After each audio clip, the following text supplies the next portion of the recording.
Des émeutes post-électorales en Bolivie au Black Lives Matter américain, en passant par les démocrates hongkongais ou les gilets jaunes en France, manifester est devenu une pratique à risque.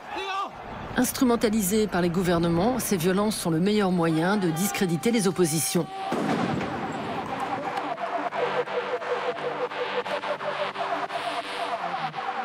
Pour sortir de cette spirale sans fin, certains cherchent d'autres moyens de lutter. Ce soir, dans le quartier de Gowanus, à Brooklyn, des militantes du craftivisme tiennent une réunion de cellules dans l'arrière-salle de la bibliothèque du textile.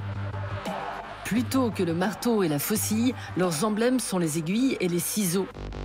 Elles prônent un gentle protest, la contestation douce, en cousant les tweets les plus choquants de Donald Trump sur des pièces de tissu.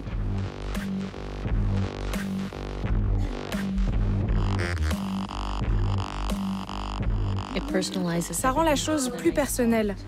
Et puis ça adoucit un peu ces mots si durs. On imprègne le tissu de notre colère. J'ai l'impression d'agir, mais sans crier. La papesse du craftivisme, c'est elle, l'anglaise Sarah Corbett.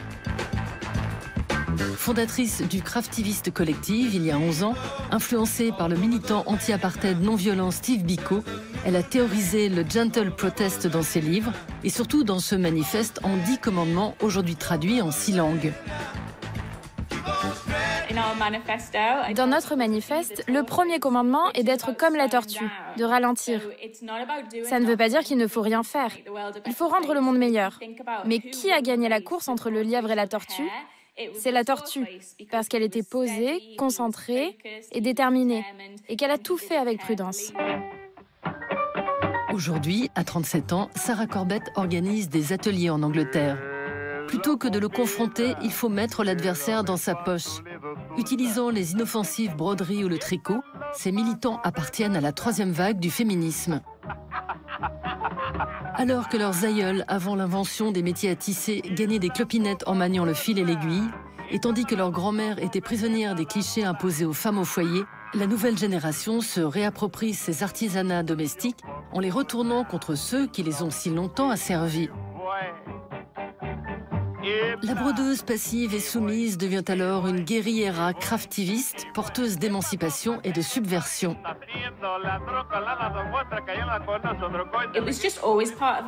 L'activisme a toujours fait partie de ma vie. Chez mes parents, il y avait des gens dans la cuisine qui planifiaient des actions militantes. Je me souviens clairement de jurons parce qu'ils avaient visé la mauvaise personne. Ils pensaient qu'il fallait s'attaquer au directeur du logement au lieu de son inspecteur. Je me souviens parfaitement m'être dit « Ah oui, c'est important de se demander qui détient le pouvoir ». Fille d'un vicaire et d'une conseillère municipale, élevée dans un des quartiers les plus pauvres de Liverpool, Sarah Corbett tombe dans l'activisme quand elle est toute petite. Membre d'organisations non gouvernementales, elle organise sa première action collective il y a 5 ans. Une ONG tente de convaincre une grande entreprise d'augmenter des salaires bloqués depuis des années. Les craftivistes brodent des mouchoirs avec des messages personnalisés pour les membres du comité de direction. Résultat, augmentation accordée aux 50 000 salariés. Si je fabrique des cœurs verts sans message, par exemple des cœurs en crochet que je laisse traîner dans les lieux publics, pour moi ça veut dire « je me bats contre le changement climatique et j'aimerais la neutralité carbone ». Mais pour quelqu'un d'autre, ça pourrait plutôt signifier la jalousie, parce qu'on dit vert de jalousie. Donc il y a un équilibre à trouver entre le prêchi-prêcha infantilisant et un message si ambigu que les gens ne le comprendraient pas.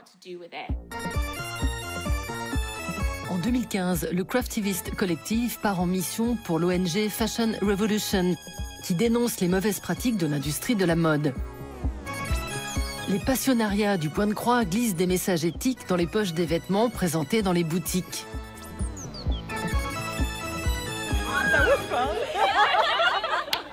When you're a star, they let you do it. You can do anything. Whatever you want. Grab them by the pussy. You can do anything. En 2017, les ignobles propos misogynes de Donald Trump à l'encontre des femmes poussent 500 000 Américaines dans les rues. Sur la tête, elles portent tout un bonnet rose qu'elles ont tricoté elles-mêmes. Le Pussy Hat, avec ses oreilles de chatte, devient illico l'emblème d'un girl power anti-gros bourrin. Le craftivisme a encore frappé. Si on remonte le fil, le craftivisme trouve ses origines dans le bonnet phrygien, ce symbole de la Révolution française, cousu par les femmes.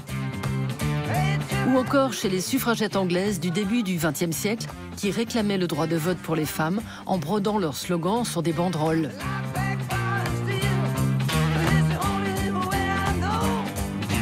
Pâtisserie, tricot, vaisselle, le craftivisme se nourrit aujourd'hui de tous ces savoir-faire et artisanats, jusque-là soi-disant réservés aux femmes au foyer.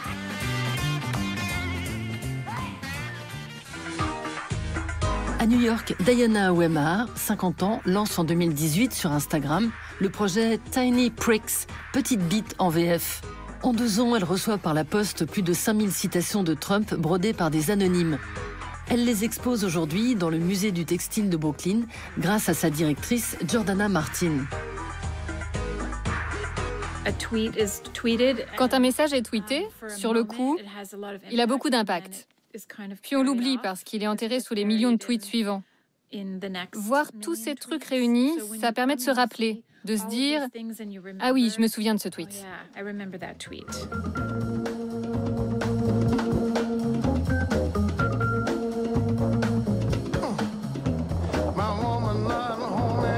Après une carrière dans les médias à New York, Diana Wemar a tout plaqué pour faire buzzer son projet sur les réseaux sociaux.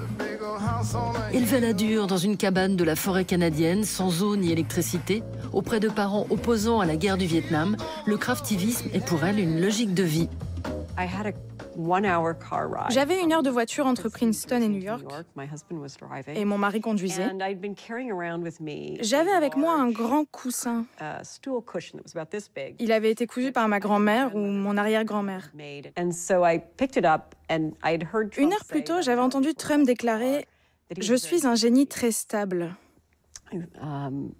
Cette phrase m'a profondément dérangée parce que je connais des gens qui ont des problèmes mentaux tout en étant très intelligents.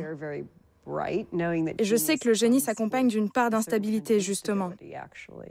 Alors, s'auto-qualifier de génie, d'un certain type de génie, chacun de ces mots était gênant.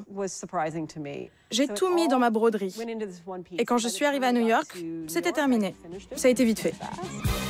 Pendant des siècles avant l'invention de l'imprimerie et des journaux, la broderie était au service des puissants.